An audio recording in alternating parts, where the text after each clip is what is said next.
এটাই সেই মাইক্রো ওভেনটি যেটার স্টার বাটন চাপ দেওয়া মাত্রই ওভেনটি বন্ধ হয়ে যেত। আপনারা পূর্বের ভিডিওতে দেখেছেন। এখন দেখেন আমরা স্টার বাটনে চাপ দিলাম, কত সুন্দর লোড নিচ্ছে। এই লোড নেওয়ার কারণ কি? লোড নেওয়ার আগে কি সমস্যা ছিল? লোড নেওয়ার আগে সমস্যা ছিল ম্যাগনেটনটি শর্ট ছিল। আমরা সেই শর্টটাকে এই মেরামত করেছি এবং স্বাভাবিকভাবেই কিন্তু গরম হচ্ছে। এবং মাইক্রো ওভেনের ভিতরে কি রয়েছে দেখেন, মাইক্রো ওভেনের ভিতরে কি কি রয়েছে এর আগের পূর্বের ভিডিওতে আমরা পার্ট টু পার্ট আপনাদেরকে বুঝিয়েছি। এরপরে যারা জানতে চান, আরও বেশি আগ্রহী রয়েছেন, তারা পূর্বের ভিডিওগুলো চেক করে দেখবেন।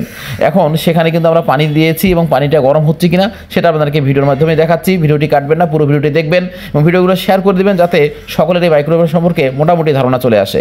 এই যে দেখেন, আপনাদের যদি কখনো দেখেন পানি কিন্তু অলরেডি গরম হয়ে গেছে। আপনাদের যদি কখনো স্টার বাটনে চাপ দেওয়া মাত্রই ব্রেকআপ পড়ে যায় বা অফ হয়ে যায়, তাহলে বুঝতে হবে এখানে হয় ক্যাপাসিটার আর না হলে হচ্ছে ম্যাগনেটন শর্ট হয়ে গেছে। এই যে দেখেন পানি গরম হয়ে গেছে।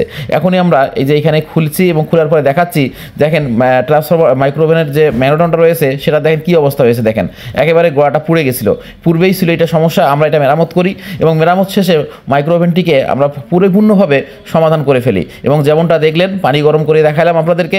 এবং আপনারা চাইলে যে কোনো মাইক্রো ওভেনের সমস্যা নিয়ে আমাদের নাফিয়া ফ্রিজ সার্ভিস সেন্টারে যোগাযোগ করতে পারেন এবং আপনাদের মাইক্রো ওভেনটিকে আমরা সঠিকভাবে মেরামত করে দেবো ইনশাআল্লাহ। ভিডিওটি অবশ্যই শেয়ার করবেন এবং স্ক্রিনে দেওয়া হোয়াটসঅ্যাপ নম্বরে যে কোনো পরামর্শ নিতে পারবেন।